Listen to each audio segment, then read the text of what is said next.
have your tinfoil hat all made and cinched down tight over your ears. So take it away, Dave and Mickey.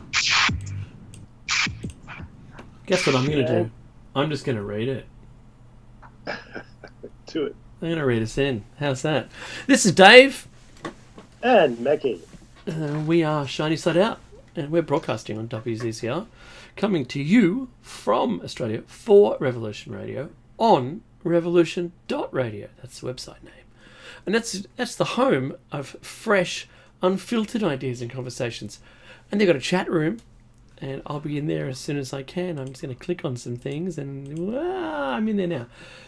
And it's also a great place to get your merchandise. I don't think they have merch drops so much, but all the artwork is done by A Mad Painter. He's awesome. This is show number, can you believe this, Mickey? 593.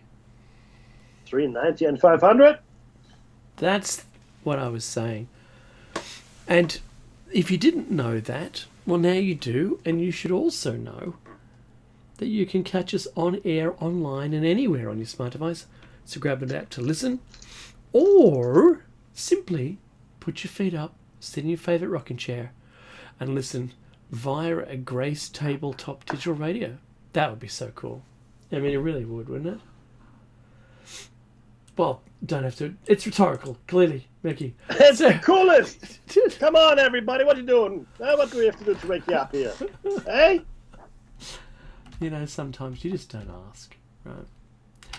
Now, we come on after a fabulous show, and that show is Solaris' show. And tonight she had a round table on with Zoe B, Greystone, Miss B, and Bill Grant and Madeline Rudy. Wow, what a lineup. So thank you very much, Solaris. Tremendous effort there. Warm in the crowd. And I say that with tongue in cheek, by the way.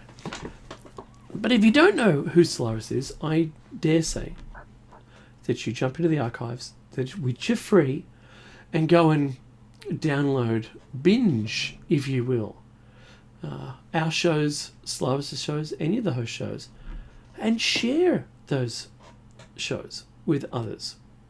I know everyone's just a little bit different from each other, but you'll be in a circle of friends who, you know, share some common interest. If there's someone at a barbecue who you don't mind talking conspiracies with, share one of ours. If there's maybe something from one of the other host shows, right? If you like Jer Bear's beautiful music selections, share that.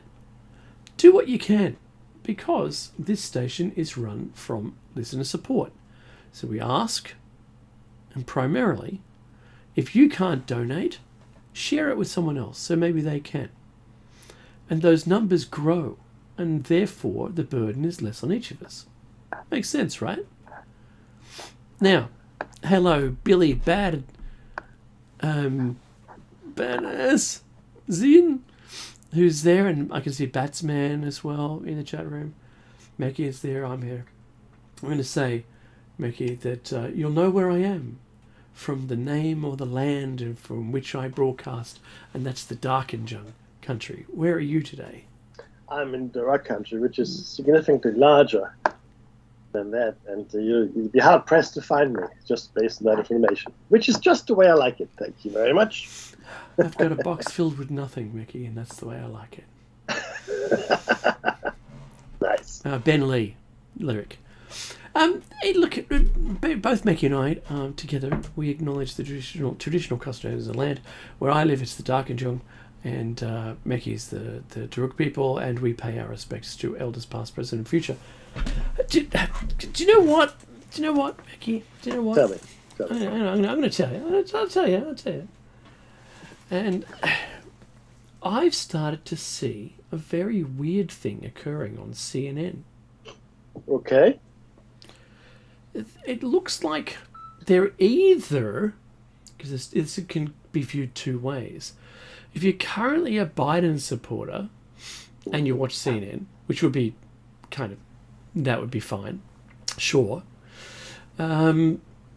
then you'll see him being referred to as like a grumpy old man.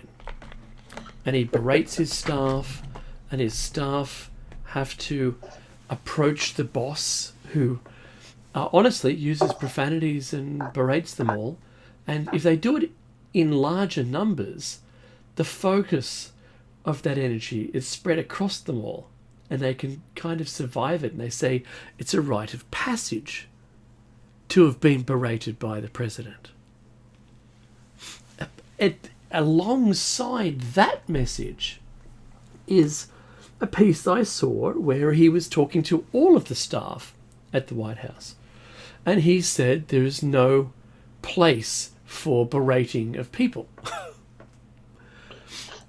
Respect is how I like to run the ship. R-E-S-P-E-C-T. That is what it means to me. R-E-S-P-E-C-T. Yeah, so it seems as though that respect is only one way. You've got to respect him, and that's the end of that. Because he yells at everybody. Mickey, there's a thing called, well, what did I call it before? Social something. Oh, Credit? No, the other one. The other one. Yes. There's only two. Clearly only two. No, this is about the OH&S in the workplace, where psychosocial it's called. Oh, okay. Okay. Yeah. Okay, so the psychosocial experience that you have at work will very shortly turn into a lawsuit against the business who doesn't treat its employees with dignity and respect. There, in Australia, we're passing these laws, or the laws were passed, I think, 2021, and they're now being finalised in a new revision of the, what is it? Was it 9,001, 27,001 standards? I think the humanities is 27,000, and then a 1 at the end, not 27,001. And it basically describes the respectable treatment of those employees through kind and courteous manners, and how it defines what someone can claim against the business. So call me Pinky Greeno. I know, right? So when I read the legislation, it seemed as though, you know what, my boss just keeps giving me work. That's not right. Wow, I've got a PTSD from my boss knocking on my room now, right? Give me work. If I see an email, I go into cold sweat. So it's very strange. It's a very thin line. It's not aptly described, but it sets everybody up for a lawsuit. Yeah. In fact, these days, actually, sorry, it started a long time ago. I want to say probably 10, 15 years ago. It wasn't as well publicized, and certainly people weren't quite as what's the word? In soft? touch with it? Soft, yes. Not like back in my day, Mackie. Nights were dark, winters were colder, and the holes were deeper, and that's what happened. I sent you the Yorkshireman, the original clip. Yeah, right. I love It's one. golden. It's golden. You were lucky. I love Marty Feldman in that one. But guys, the thing is this, right? There was a lady, I remember I was working at a fairly large multinational. And just before I started there, she had been on stress leave. And if you're on stress leave in a company like that, right? And especially, we're talking about in a country like America, Europe, even Australia, it has to be one of those countries because other countries don't have stress leave. Then there's nothing people can do to entice you back to work. They can't. They're not allowed to get in touch with you. Do you know that? Mm-hmm. You need to go to the doctor. Yes, true enough, and they have to they have to tell your work that you are in fact stressed, or you need time off, etc. But essentially, that's it. You are untouchable. It's really quite interesting. Stress leave. Now, if you want to have a career in that company, it's probably not the best thing to do. Like if you see yourself as moving up the ladder, that's not going to help you. But That if will you always don't be a care, red mark. Yes. yeah. But if you don't care, knock yourself out. Go to wrestling, right? So Mickey, just let's shape this a little. So you've got people who may have received participation awards when they were a young child. Not for winning. I didn't get an award for winning. I bet your wall's covered in all these awards. What is it? What's the story behind that? Oh, I know. I just competed and I got an award. Oh. Oh, well done. So you didn't win? No, never. Oh, never won. Right, says the person. Not likely. No. Right. And you go, okay. So you get that person and you put them into the workplace where you don't get, like, to receive a participation award in an accomplishment isn't just doing your job. So just doing your job is not going to get you an award. Doing your job extremely well, sure. You know, all companies have those little things, like through Workday and whatever. You can give some kudos to someone, right? Thanks for helping out in the team, right? Most valued player or whatever. You can do all those things. But not a participation award. So you can imagine the person who's grown up, because that's not us, Mickey, right? I fought and won for all of those ribbons and trophies that I got. I got them for swimming and for tennis and for running in the US when I was there, right? I was good. But after third place, nah, good luck with that, right? You got your PB to rest on. Congratulations, right?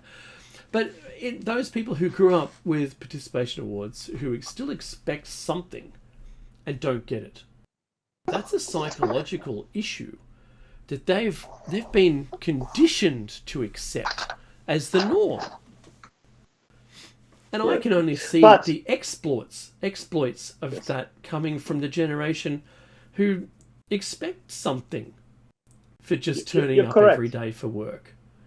You're correct. Now, that is a challenge in the workplace. Now, funnily enough, the exact opposite challenge also exists. Now, not everybody not everybody is mollycoddled. So mollycoddling is an Australian term which means essentially, you were reading off your mother's breast when you were 25. Which causes no issues in anyone ever, clearly. But the problem here is that we've packed children into cotton wool, especially. I'm actually really worried about the kids that went through the pandemic in primary school and high school for a couple of years, 3 years, and then how they going to deal with everything. But the point is this. Jeff is right. There are these people that expect something just for turning, hey, I'm here today. Look at me. I started yesterday and I'm not CEO yet. But the complete opposite is also true. So this is actually what happened fairly recently. Not to me, but I was witness to it. Where people had been doing an outstanding job, and someone thought, oh, these people are doing an outstanding job. And then they said, I want to award them, and there's an internal award system, right? Which is great. And because they did an outstanding job. Was knocked back. Oh. And that particular boss had knocked back every single award of this nature. Why? Is the question. They don't get an award for doing their job. Wow. I agree with that sentiment. I agree. If you just do your job, then that's what you do. You do your job and you get paid. That's the deal, right? That's the agreement we have with the employer. We give you our time, and in that time we fulfill a certain work. That's right. That's an agreement. Yeah. And then we get paid. Cool. I got no issue with that. But if someone goes above and beyond, and personal time, maybe after hours, and maybe doing things that aren't at all in their job description, whatever it might be, it doesn't really matter, right? But if someone does this, and you knock back, the thing is, it doesn't cost you anything. That's right. Either. That's the beauty of the system. Yeah. No awards for anyone ever. See, we have both. We have both ends of the stick here. Which and the problem, of course, actually, you know what, Dave? It's not really a problem. You know why? No. I reckon in 10 years it won't even matter. It's not going to matter a squat. That's right. Because, yeah, civilization, sure, whatever you say. Whatever. Get your stick and sharpen stones ready, everybody, is what I'm telling you. Well, I'll still be looking for mine. So, look, I come from the era of promoting excellence. When someone exhibits it, and they've really put the effort in, then I would, this was just me, with any employee of mine, then it was always, yeah, absolutely, I'm gonna talk to you. I'm gonna see if I can get you a raise. Let's offer things like, bottles of wine. You can't do that anymore. Movie tickets, sure, gift cards and things like that. Do that for people who have gone above, because you know that the sacrifice they're making to do that at work is normally, especially if it's out of hours, to the detriment of some other part of their life. That's just the way it is. And needless to say, I know we've worked, everyone, including the listeners, we've all worked somewhere where there wasn't any recognition. And how did that feel? And I'm not saying... Awesome! Awesome. It's awesome. Right? I want to go back every day. Every day. So employee benefits and awards and things were, it's always something that will just keep you hanging on a little bit longer. And without them, nothing. I remember, Mickey, a while back, this is in the 2000s or just earlier, getting those customer satisfaction cards was a game to me. Mm-hmm. Total game. I'm not saying I gamed the system. I mean, it was a pleasure that I went above and beyond to ensure that the person themselves was mentally in a good place after their computer had failed or had a condition. Not only did I get the computer working again, but a couple of jokes here, a little bit of banter, not much, because we're always very busy. And then look, if you don't mind, if we could, get you to fill out this customer satisfaction card, that'd be great. Just put it back in the internal mail, it'll find its way back to us. And I had one of the highest rating returns of these cards. It was awesome because I took the time. It is a social thing. People, I suppose, I'm going to be very kind. People get into an emotional state when a computer doesn't work because it's all frustration. Melt that away, and you've got a happy employee again. Yeah. Right.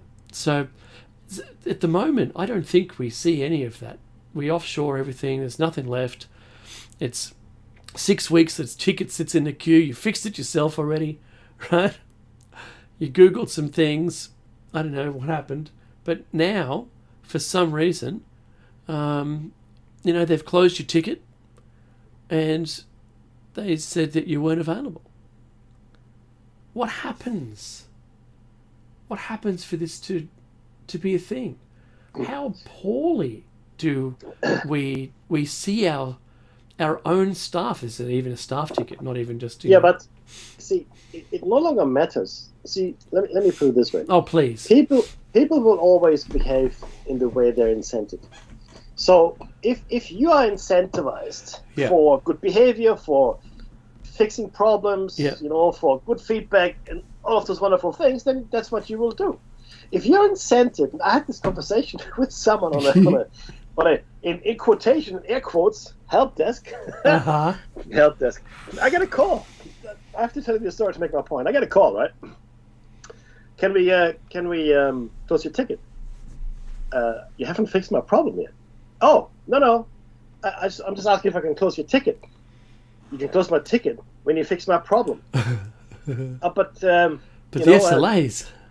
But if we don't get incented for fixing your problem, we get incented for closing the tickets. I said, no, you have to fix my ticket. Okay, I'll just close your call then, right?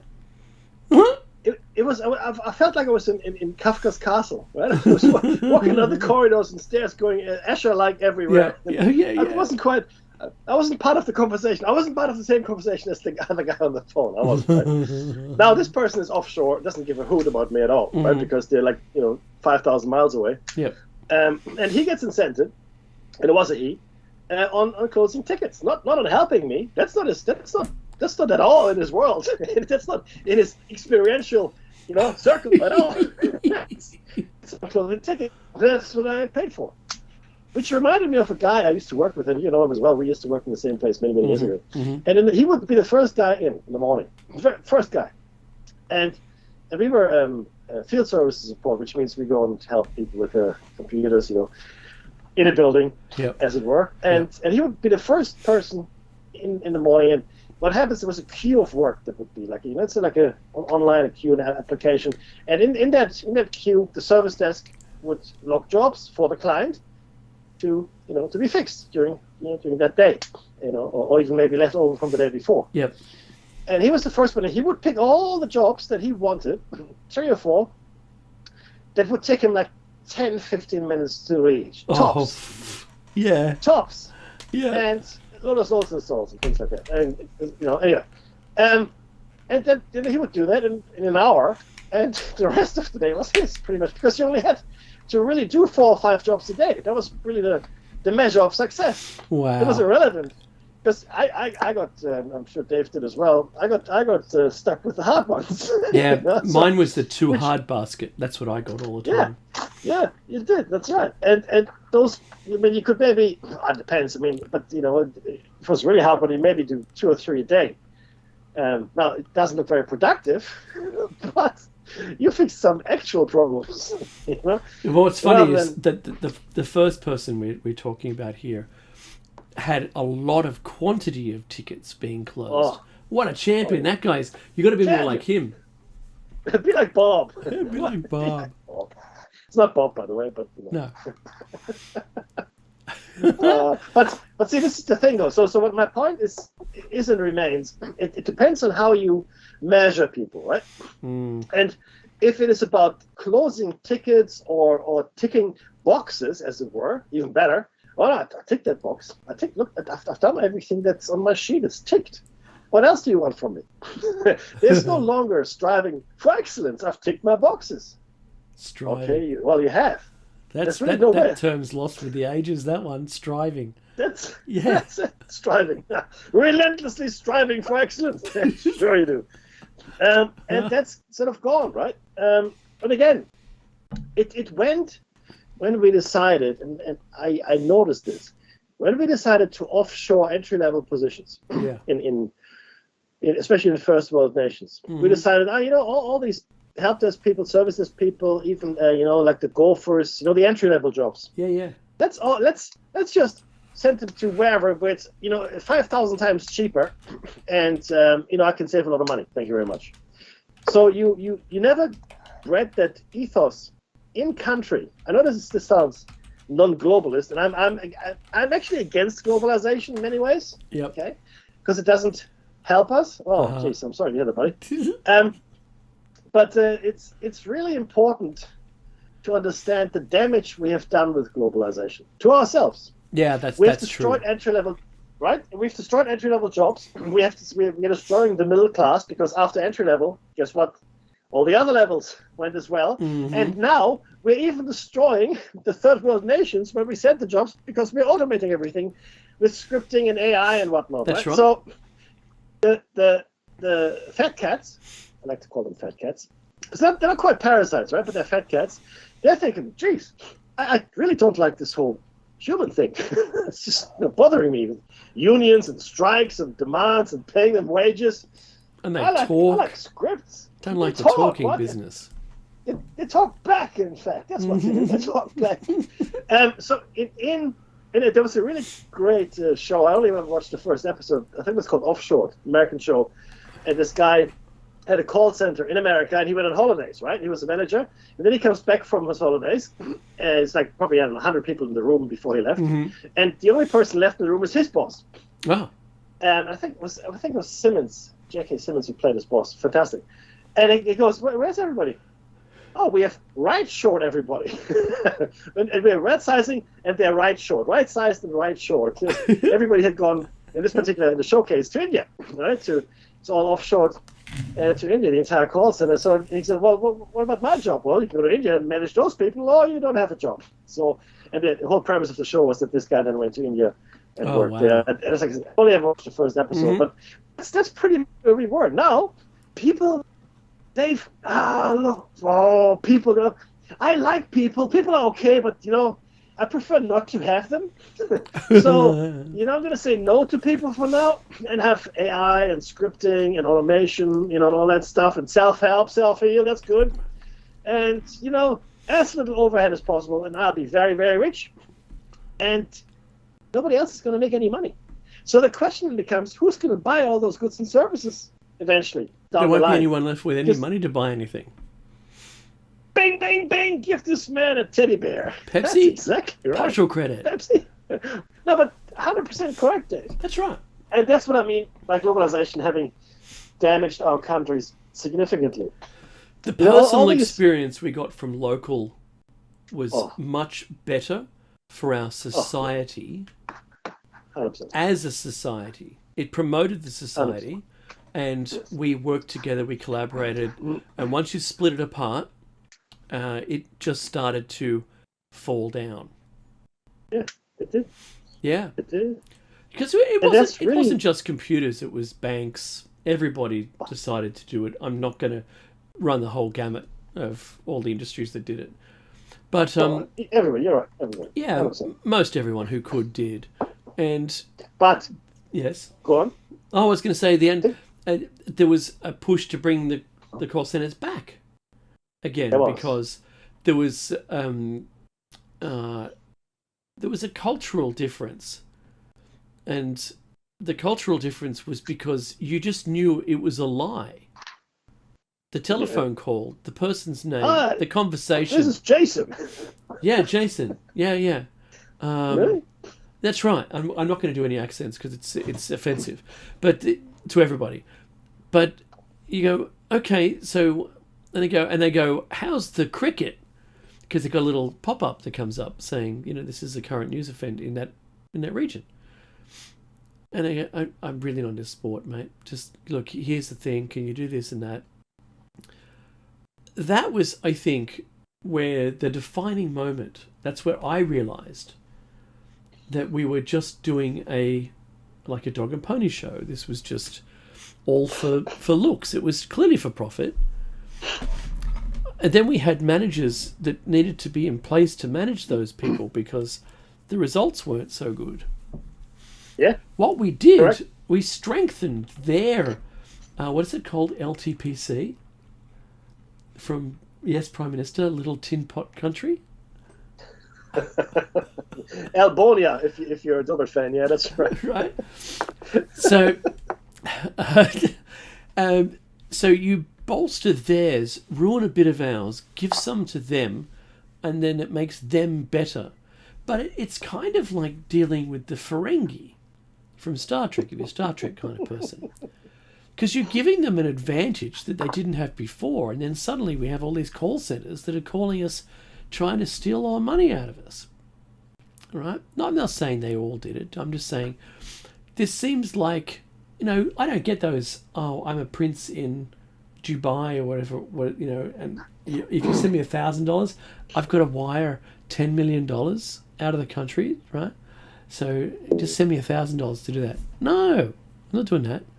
So I think we uplifted a little, but we've actually given a tool set to the country in order to take advantage of ourselves. That kind of really disappointed me. We have, but now we've pulled the rug out from under everybody. And under there, that's right.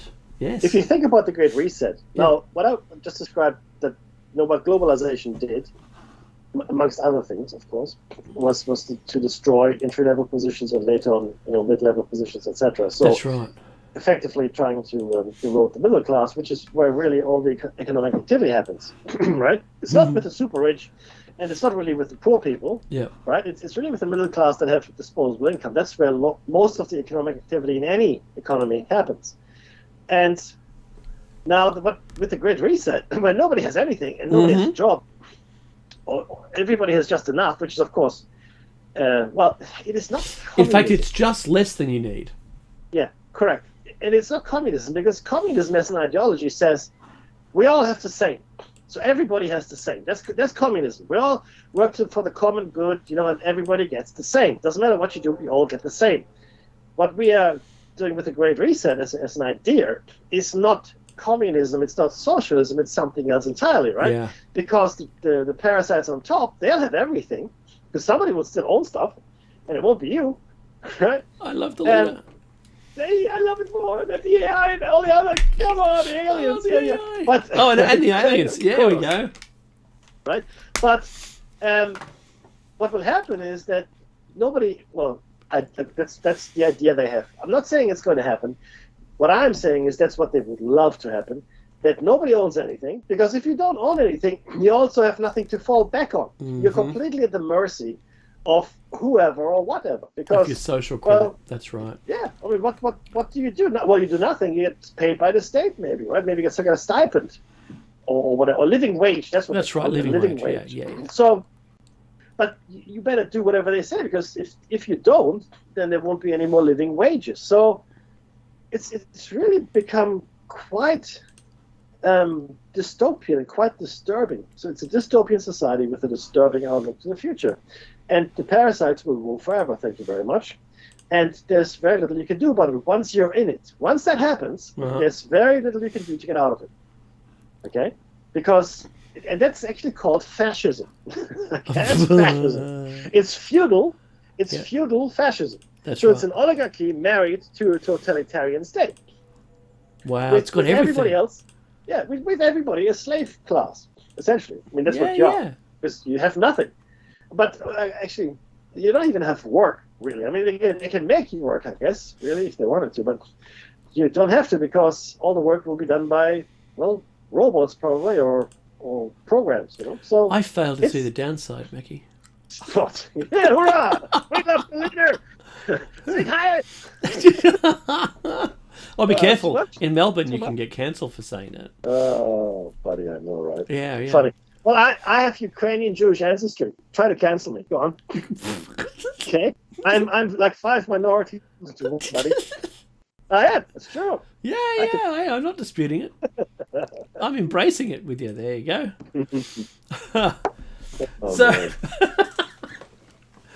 So look, I had to point that out. And there's some people right now on the internet who are calling it not the Great Reset, the Big Reset. It's like they've decided just to change the branding on the Great Reset just for themselves. Because I don't know, great, big, is big better? I don't know. Maybe it didn't test well in their groups. Maybe we could just change, flip the title a little. Maybe get some more buy-in, because people weren't really eating it. See, we need more buy-in. It's like that. Man-made chicken meat. If we mandated to put that it's man-made on the box, people aren't going to eat it. So, can we just not? Can we just make it? Right, and no one will be the wiser. Yeah, we'll sell heaps more that way. So, Mackie, I was pointing out that CNN had changed their tune on Biden, and it seems as though they've kind of made him to be that strong leader, the one who yells at people. Inappropriately, of course, because yelling in a workplace is wrong. Just going to put that out there. Yeah, sure it is. Where do I? Yeah, sure. It is wrong, but I think they're trying to make him tougher against RFK. Does that make sense? Yeah, it does. But RFK is interesting. He's actually alienated a lot of his base. Yeah. By being a little bit off base. I like it. The coming election, which is just around the corner, by the way. Yeah. It's going to be a hoot. and just to be clear on this, it is going to be critical as to who's going to be in the White House for the coming 4 years, because That's right. we're facing unprecedented levels of challenges. And I mean that in the truest sense of the word.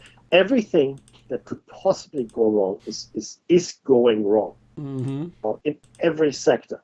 Okay, so I'm really interested to see who's going to take the mantle of President of the United States, and because that will influence what happens in the wider world to a significant degree.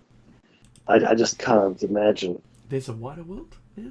There's a wider world now. They got a wider world? Who did that? No, it really is because the challenges that we have, they're real enough, right? If we take this reality matrix here for a second seriously, there are challenges that we're facing, and they're coming hard and fast. And if we have the wrong attitude, and right now we do, no one is looking at preparing for what is happening. Right? Everybody's talking about, no, let's prevent it. Let's have carbon credits. The biggest Ponzi scheme. It's amazing. I mean, the Enron guys are thinking, oh man, I wish I had thought of that. Okay, because it's gold. It's golden. It boggles the mind, right? Just a license to print money. It is, and it's. Yeah. Instead of saying to the third world countries, oh, well done for not polluting, no, we're saying to the first world countries, buy their carbon credits because they're not polluting, and you pollute as much as you like. And with the money that you give them, they will eventually be able to pollute just as much as you. Oh, well done. Wow. I can see the beauty of this whole scheme now. It's insane. You showed me. And you know what is even more dangerous? And I'm just looking at an infographic here at the moment, and I was going to bring it up a little later. We are now in the age of mega cities. Mega cities. Not 5 million, not 6 million, not 10 million, not even 15 million, but we're talking 16 million plus. Okay? 16 million plus. Yeah. Which is a lot. And the biggest mega city of them all happens to be Tokyo. Yeah. Now, Tokyo has close to 40 million inhabitants. What? 40 million. Put that in your pipe and smoke it, right? That's insane. Do you know what that's going to look like? If there was a disaster, if there was an end of civilization, do you know what that 40 million people is going to look like? Oh, like a whole bunch of dead people. No, it's going to look like the bucket of chicken after it's been eaten. You're right. Right? Just right. The bones with bits of meat left on it. That's all it's going to be. Now, I just want to quickly give you these cities because it's important. If any of the cities I hope you get like out. that one. Lagos, I loved it. I love that one. Lagos, 16 million. Kinshasa, 16 million. Chongqing, 17 million. Karachi, 17 million. New York, 19 million. Osaka, 19 million. Mexico? Mumbai, 21. Oh, we're getting there. It's 21 million. Yep. Beijing, 21 million. Cairo, 22 million. Mexico City, 22 million. Cairo. Sao Paulo, Good 22 million. Yep. Dakar, 23 million. Shanghai, 29 million. Delhi, 32 million. And Tokyo, like I said, 37, almost 40 million people. Now, if you live in any of those cities, my strong advice to you is get out. Get out of the city. Get out. out. Get out if you want to live, because those cities, like David said, they're going to eat themselves. There'll be the chicken bones in the bucket of chicken. That's what. In the that's bucket of the Southern style fried chicken. That's what it's going to be, because you can't. That you couldn't sustain that many people. You can imagine how quickly that would turn south on you, right? Now supermarkets cater. I mean, we've seen this already with toilet paper. Supermarkets, on the outside, depending on how well they're distributed across cities, I give them a week before they run out of stuff. If normal buying patterns remain and something new just doesn't come in. A long weekend, Mackie, there's empty shelves. It can go. It can go. If people get wind of it, it can go in a day and you're done. Right? Now, and because you're in the city, chances are there isn't terribly much game to hunt or fruit to pick or wild berries and roots together. So it becomes very, very difficult. There's a lot of That's pigeons right. to start off with. Well, pigeons, rats, depending Yeah. where you are, ducks Yeah. and whatnot. Yeah. So that's all goodness. But see, we watch these end of the world doomsday TV shows Oh, I and love movies, and cannibalism always comes up, and people, that would never happen. So let me tell you something. Cannibalism is not unusual. It's not unusual. It's not Or to put it unusual. In Homer's way, it's usual for human beings to be cannibals. Because we are really dumb prey. We're really easy to hunt and capture. And we have a social gene which makes us really easy prey. And it's a thing. So cannibalism will become a thing. Not for everybody, mind you. I'm not saying that, but it'll become an option.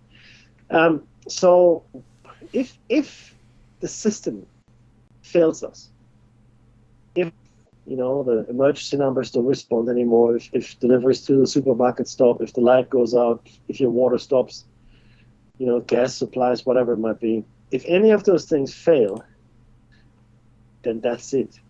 And if you're in a mega city, even in a large city,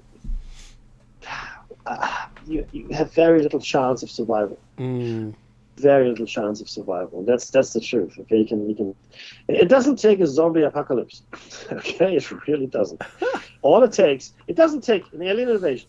It doesn't take a nuclear war.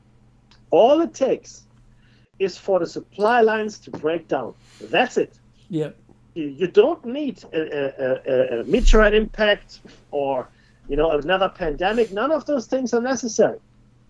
It is enough to break supply lines for us to essentially descend into chaos and barbarity. Over the weekend, thank you very much. Friday you come home from work, and on Monday you're clubbing each other in the street over eggs. Okay? Oh, That's I've what will got to buy happen. my club. I better log on Get to a bigger wish.com board and get it with a quick. bigger nail. That's what you need. A big board with a big nail. And I can tell you another thing. You're going to run out of bullets real quick. If you think a gun is going to Yeah, be it the doesn't answer do to our anything. problems, Yeah, it's in No. fact the worst thing to rely on. have a community. Have a strong community. You know what survives in these things? Communities. Strong communities survive. They do. Get together. Band together. Hey, guess what? Live Mackie? off each other's strengths. Sorry? Guess what? You're never going to guess. A brand new venomous snake was found in Adelaide. What? Brand kidding. new. Never seen it before. It's Wow. half copper. I'll paste the link there for you. It's Wow. half copper and half kind of, I don't know, teal or some kind of bluish colour. Wow. It's very unusual, and it says it was discovered by Adelaide geneticist James Nankivel, honorary researcher Mark Hutchison in Perth, biodiversity environmentalists Brad Marianne and Brian Rush. The Wow. researchers used genetic testing to distinguish the desert whip from other species, and it was also examined against hundreds of other snake specimens, and it's new. Wow. So, yeah, and it's venomous. So I think we Wow. might have the top 10 in the top 10 now. Yeah, I reckon we do. Woo! I mean, Australia, Look at us everything go. is trying to kill you. And we don't have any large predators. I mean, sorry, there are cryptid cats. There are, or even large black dogs. Certainly the Tasmanian tiger, etc. Yeah. But they're hidden, very well hidden at this point. Maybe even bunyips, who knows? But and yowies, of course. But we don't have any openly, acknowledged large predators like lions, tigers, etc. The biggest one that we have, probably crocodile, the salty, right? That'd be the biggest one we have. Yep. But they're pretty localized for now, anyway. Oh look, Dave, there's a salty just walking down the street. Oh no. Yeah, it's look, we've dropped the term usually for most of our venomous creatures, to something that sounds rather playful, salty. Right? It's not a freshie. It's not a freshwater crocodile. It's a saltwater crocodile. We just call it a saltwater, salty. So we drop the crocodile, which is the danger warning part of that discussion. Just abandon it. Don't need that. No, it's just a salty. Don't worry about it. Right? It's all good. Just don't hit it with a stick. I wouldn't be hitting it with a stick. No, don't. And then it's gone. Oh, they're fast. If you come across one, yeah, I mean, they can run fast in a very short distance. Oh, yes, sir. So yes, that's certainly a warning. Apparently, they do like tourists more than locals. Is that right? No, that's only in the figures. It's apparent okay. from the figures but it doesn't mean that that's the only that they don't go. Let's see. There's a local and a tourist.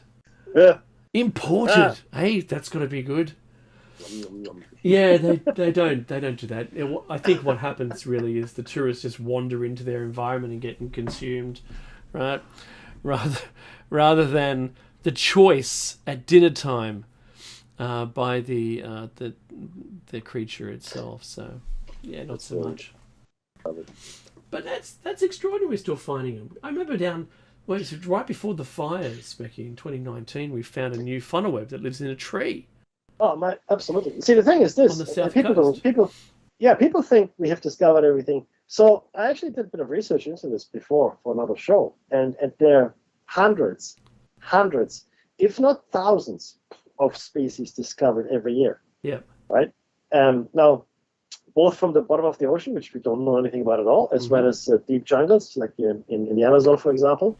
But there are very many places where we just have never really gone. And not too long ago, they found bones of a hitherto unknown human cousin, Homo flores or Homo florensis, the hobbit.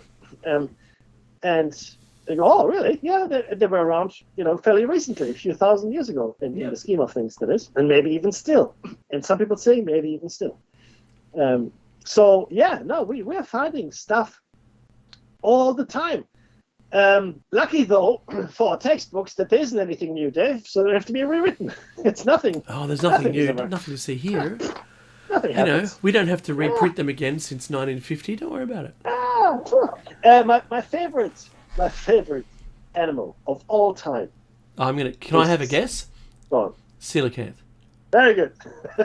Dave knows me way too well. And why is that? I'll tell you why. Because that fish, which was a bony fish, apparently doesn't make for very good eating. The last fossil record we have of that fish was 65 million years ago, apparently. Yep. So a contemporary of the dinosaurs. And no fossil imprints since then, even though it would have been a marine fossil, and 95% of all fossils that we find are marine fossils for various reasons, which we have gone into in the past. But no, there it is in the Indian Ocean, off the coast of Madagascar, etc., etc. Alive and well. Yeah. Yeah. And the fishermen used to say, oh, no, it's still there. And scientists go, oh, you foolish fisherman, what do you know? You haven't got a Harvard degree in anthropomorphology. What now? They're ignorant fishermen. What could they possibly know? Well, a lot more than you, my friend. Well, they're not trained, Mickey, so, you can't take what they say as real. Yeah. Which leads me to believe that there are many, many other things and many, many, many other animals that locals say exist. Yeah. And one of those my favorites, it comes out of the deepest Congo. Another one of those places we really shouldn't disturb too much because of all the stuff that might be there. It's called the Mokele Mbembe. And locals have drawn it and described it. And when they've done that, what it looks like a brontosaurus. Yeah, like a smaller version of a brontosaurus. Yeah. And you go, huh? Or brachiosaurus for that matter. You go, huh? Really? Yeah, that's the Mokele Mbembe. Ah, and the experts, the Harvard and Yale scientists. Well, clearly they have misidentified a rhinoceros or an elephant. Now these are people that live in the jungle with rhinoceroses and elephants. And if they see a rhinoceros or an elephant, pretty sure that's what they see. Okay. So Meki, in Angkor Wat, there's a Stegosaurus carved into the glyph. Yep, 100%. And it's misidentified, Dave. It's really a camel with spikes. Spikes. So it resembles entirely accurately the current vision of what we interpret a Stegosaurus to be. Yeah. Yeah. I know. Crazy, right? I'm just going to say, I reckon they saw one for them to carve one. The thing is, again, I say this a lot. The thing is this: we know very little. Full stop. That's the sentence. We know very little, and we pretend we know a lot, which is understandable because nobody likes to be, told they don't know anything. Uh-huh. But there are so many unexplored places in the world, and even if that Stegosaurus, became extinct 500 years ago, for argument's sake, right? That still means it lived into the modern era. Now, if you say this to anyone anywhere, they look at you like you're insane. That's right. Now, but it's like saying the Amazon had hundreds of millions of inhabitants, and there weren't trees there then. It was all farming and it was cities. Massive cities. Up to 700 years ago. Massive infrastructure. Yeah. Oh, no, you're insane. And then all you have to say is silicon. That's right. What do you mean? Well, according to, if I saw a coelacanth, yep, or drew one and say I saw one, you would say I'm wrong. I'm insane because it died out 65 million years ago along with the dinosaurs. That's poor coelacanths. Right? But we know it hasn't. So That's right. who's to say that some small populations, potentially viable still, but small populations of dinosaurs, right? I know it sounds insane to you guys, not to me, survived in very, very remote parts of the world. Yeah. In fact, Jules Verne, and I love his writings, and most of his writing, I'm not saying everything comes true that he writes, but most of his writings were very prophetic in their nature. And he wrote, when he wrote Journey to the Center of the Earth, when they went into a volcano up in I think it was in Iceland, to get to the center of the Earth. Of course, they didn't get to the center of the Earth. They just went to the massive caverns, and they found dinosaurs there, large mushrooms, and all kinds of things. Right? Now, who's to say that couldn't have happened? Who is to say that even large dinosaurs survived well into historical times, and maybe even into today? Yeah, that's right. Remember, what about that fern, Meki, up near Mount Yenga? Yes, very good. Exactly. So that was 100%. The fossil record showed that it didn't exist anymore, and voila, here it is. Right? It was still alive and well. Now it's spread across the planet. They did a breeding program and spread this same fern. Obviously, it's not going to kill us all. Hopefully, touch wood, right? Fern is coming.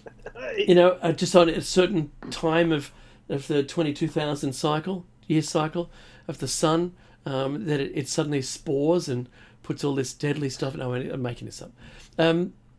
Maybe it's like Triffids, Meki. Maybe. Who knows? But it's a fern, and it was prehistoric, and the last record was in the fossil record at the end of the dinosaur era. Yeah. And we also have a stand of really, really old trees, which is up in Tasmania. Yes. Yeah. And they're keeping it a secret because they don't want people to go there and chop it up. Right? So that's... Yeah, one tree was acres and acres and acres. Yep, yeah, I remember that. It's meant to be the oldest thing on the planet still alive. That's what they say. Oh, that's the end of the hour. So after a very short break, Mickey and I will come back again, but we're going to be talking about the confusion of languages. And I'd like for you to comment below this video if anything you liked, alright? And subscribe and share it to your friends. Take care, everyone. We'll see you after.